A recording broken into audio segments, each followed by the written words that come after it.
आता वळूया आजच्या चर्चेच्या मुद्द्याकडे। मंडळी, पोलीस कायद्याचे रक्षक असतात, पण गेल्या काही दिवसातले काही पोलिसांचे प्रताप बघितले तर प्रश्न पडतो, खरंच हे कायद्याचे रक्षक आहेत का?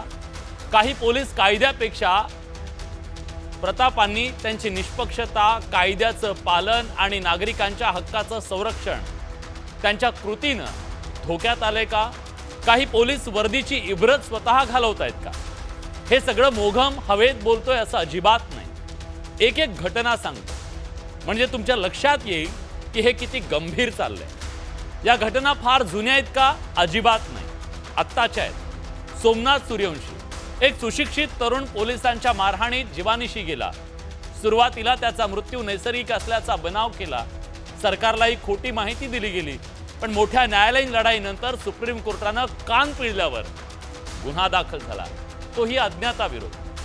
परळीतल्या महादेव मुंडेंची पत्नी मुलाबाळांना घेऊन न्यायासाठी दारोदार फिरते। गुंडांनी तिच्या नवऱ्याची खांडोळी केली, त्याला 21 महिने झाले, पण पोलिसांना आरोपी सापडत नाही। शेवटी तिला राज्याच्या प्रमुखांच्या दारात यावं लागलं, तेव्हा कुठे पोलीस यंत्रणा हल्ली असं दिसतंय। जळगाव जिल्ह्यातल्या चोपड्यात पोलिसांचा एक संतापजनक प्रकार समोर आला।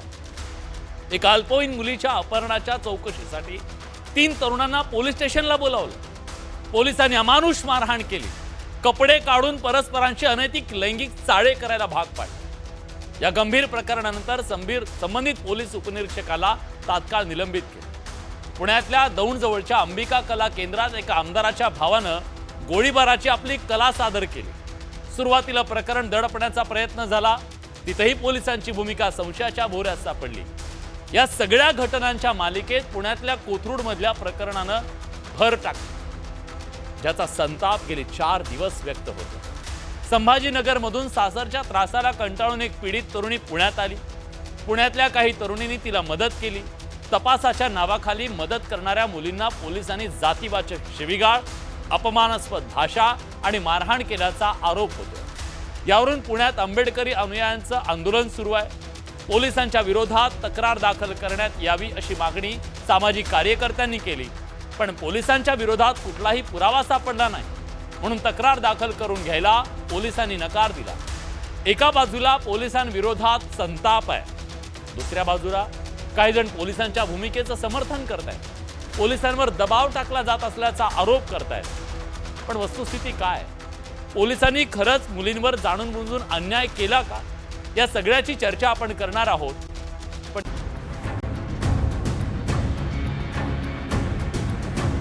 पुण्याच्या पोलीस आयुक्तालयात रविवारी रात्री झालेला हराडा। तुमच्या पत्रामध्ये अॅट्रॉसिटीचा उल्लेख आहे की नाही? आमच्या पत्रामध्ये आम्हाला जे लीगल कन्सल्टन्सी झाले त्याप्रमाणे आम्ही आपल्याला दिलेले। समोर महिला आणि शेकडोंच्या संख्येनं आंबेडकरी अनुयायी आणि सामाजिक कार्यकर्ते आहेत। या गर्दीत पवारांच्या राष्ट्रवादीचे आमदार रोहित पवार, वंचित बहुजन आघाडीचे युवा नेते सुजात आंबेडकर, अंजली आंबेडकर हेही होते।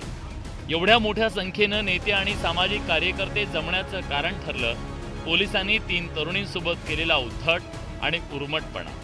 संभाजीनगरच्या एका विवाहितेला मदत केली म्हणून पोलिसांनी कोथरूडमधल्या 3 तरुणींना ताब्यात घेतलं, त्यानंतर जातीवाचक अपमानजनक दमदाटी केल्याचा आरोप करण्यात आला। हे सगळं प्रकरण नेमकं काय जरा समजून घेऊया। संभाजीनगरची एक मुलगी सासरच्या त्रासाला कंटाळून पुण्यात निघून आली। मैत्रिणीच्या साह्यानं ती तरुणींच्या फ्लॅटवर राहायला आल्यानं तिघींनी तिला मदत केली। संभाजीनगरच्या मुलीच्या सासरच्यांनी पोलिसात मिसिंगची तक्रार दाखल केली। याच मुलीला शोधण्यासाठी संभाजीनगरचे पोलीस पुण्यात दाखल झाले। मोबाईलच्या लोकेशननुसार पुण्यातल्या कोथरूड परिसरात राहणाऱ्या या तरुणींच्या घरी गेले। त्यावेळी संभाजीनगरची मुलगी कामासाठी निघून गेली, मात्र या पोलिसांनी या तरुणीकडे सगळी चौकशी करायला सुरुवात केली। चौकशी करताना या 3 तरुणींच्या फ्लॅटमध्ये घुसून त्यांचे कपडे चेक केले, सोबत त्यांना अर्वाच्य भाषेत जातीवाचक शिवीगाळ केल्याचा आरोप करण्यात आला। हे प्रकरण इथंच थांबत नाही, पोलिसांनी तरुणींना थेट कोथरूड पोलीस स्टेशनमध्ये नेलं। तिथं त्यांना मारहाण केली गेली, वेगवेगळ्या पद्धतीची विचारणा करण्यात आली असा आरोप आहे। औरंगाबादची पोलीस पुण्यात का येते? पहिला प्रश्न, त्याची परमिशन होती का? दुसरा प्रश्न, फोन ट्रेस का केला? तिसरा प्रश्न, त्याची परमिशन होती का? चौथा प्रश्न. 3 पोरींच्या घरी पोलीस घुसले. औरंगाबादचे फक्त 1 पोलीस महिला होती, बाकी सगळे पुरुष होते. त्यांच्याकडे वॉरंट होते का? सिव्हिल ड्रेस वरती उभे होते, ते अलाउड नाहीये. त्यांच्याकडे वॉरंट होतं का? मुलींना उचलायला, त्यांना दिवसभर रिटेन करायला त्यांच्याकडे परमिशन होती का? हे सगळे महत्वाचे प्रश्न होते. या घटनेचा व्हिडिओ संबंधित तरुणीनं सोशल मीडियावर व्हायरल केला. त्यानंतर शनिवारपासून पोलिसांवर कारवाईची मागणी करण्यासाठी कार्यकर्ते आधी कोथरूड पोलीस ठाणे आणि नंतर पुणे पोलीस आयुक्तालयात जमू लागले. दिवस उलटून 4 तारीख पण सुरू झाली आहे. 1 तारखेपासून 4 तारखेपर्यंत आपण आलोय आणि आपली मागणी होती FIR दाखल करून घ्यावा. FIR दाखल करून घेणार नाही, FIR दाखल होऊ शकत नाही वगैरे वगैरे असं आपल्याला सतत सांगितलं गेलं आणि त्याच्या वेगवेगळी कारणं दिली गेली. ती का दिली गेली वगैरे याचा आपण आपल्या परीने अंदाज लावू शकतो. एक साधा मुद्दा होता की 3 दलित मुलींवर अत्याचार झालाय, तो पोलीस स्टेशनमध्ये झालाय. जातीय आणि शारीरिक मानसिक छळ करण्यात आलेला आहे. रविवारी रात्रभर आणि सोमवारी पहाटे 3:30 वाजेपर्यंत पोलीस आणि आंदोलकांमध्ये चर्चा सुरू होती. या प्रकरणी गुन्हा दाखल व्हावा म्हणून रोहित पवार, सुजात आंबेडकरांसह अनेक सामाजिक कार्यकर्त्यांनी वरिष्ठ पोलिसांशी चर्चा केली. पण पुणे पोलिसांनी रात्री 3:30 वाजता 4 ओळींचं पत्र देत गुन्हा दाखल करायला असमर्थता दर्शवली. त्यामुळे आंदोलक चांगलेच संतापले. या सगळ्या प्रकरणात पोलिसांच्या कृत्यावर आक्षेप घेत तरुणींना जातीवाचक शिवीगाळ झाल्यानं पोलिसांवर अॅट्रॉसिटी अंतर्गत गुन्हा दाखल करण्याची मागणी होतीये. आमची मागणी काय होती तुम्ही एकदा तुमच्या तोंडाने सांगा. बरोबर आहे, तुमची मागणी आहे की गुन्हा दाखल करा. एक मिनिट मी बोलतो. कुठला गुन्हा? नाव घ्या. तुमची मागणी आहे अॅट्रॉसिटीज गुन्हा आणि इतर तुमच्या कलमांचा पत्रामध्ये अॅट्रॉसिटीचा उल्लेख आहे की नाही? आमच्या पत्रामध्ये आम्हाला जे लिगल कन्सल्टन्सी झाले त्याप्रमाणे आम्ही आपल्याला दिलेले आहे. अहो ऐका ना साहेब, मी जर उद्या चोरीची कंप्लेंट केली तर तुम्ही मर्डरचा गुन्हा तर दाखल नाही करणार आहात ना? बरोबर आता आहे, कॉमन सेन्स CP लेवलच्या आम्ही लोकांना आपल्याला असतं ना. रायटिंग मध्ये दिले आहे. ठीक आहे. रायटिंग मध्ये नको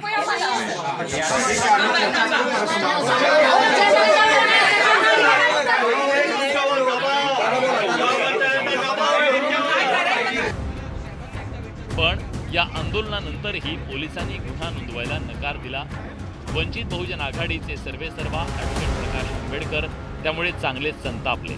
त्यांनी कदम नावाच्या एका पोलीस अधिकाऱ्याला याबद्दल फोनवरून जाब विचारत गुन्हा दाखल करण्याची मागणी केली. कुठला तरी पोलीस औरंगाबादमधनं येतो आणि हे सगळं कोणाच्या तरी घरामध्ये घुसतात. कुठल्या कायद्याखाली घुसतात हे? हा, पोलिसाला लायसन्स तर दिलेलं नाही ना, त्याच्यामुळे FIR नोंदून घ्या ना, चौकशी होत राहील त्याच्यामध्ये. नाही 2 दिवस नाही, ताबडतोब झाली पाहिजे FIR.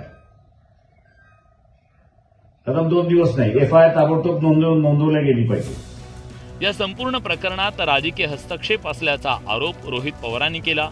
तसंच संभाजीनगरहून कोणता माजी पोलीस अधिकारी मुलींच्या घरात पोलिसांसोबत घुसला असा सवाल रोहित पवारांनी केला. आणि या मुलींवरच कारवाई होत असेल तर ती ओबीसी समाजाची महिला कोण, तिच्यावर कोण अन्याय करत होतं? माजी पोलीस अधिकारी जो छत्रपती संभाजीनगरवरनं आला होता पुण्यामध्ये, तो कोण आहे? तिथं कुठल्या माजी मंत्र्याचा नाही तर नेत्याचा तिथं असणाऱ्या पोलीस प्रशासनाला फोन गेला? आणि काल जे काय झालं ते फार चुकीचं झालं.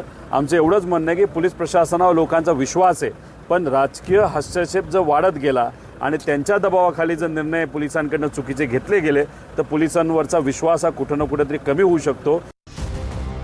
पुण्यातील अनेक राजकीय पक्ष आणि संघटनांनी या प्रकरणात लक्ष घातल्यानं संबंधित पोलिसांवर गुन्हा दाखल करण्यासाठी पोलिसांवर दबाव वाढलाय. आता राज्य महिला आयोगानंही प्रकरणाची दखल घेतली आहे. त्यामुळे तरुणींना जातीवाचक शिवीगाळ आणि मारहाण करणाऱ्या त्या संबंधित पोलीस अधिकाऱ्यांवर गुन्हे दाखल होणार की नाही याकडे सगळ्यांचं लक्ष लागलं. शरद जाधव, न्यूज 18 लोकमत.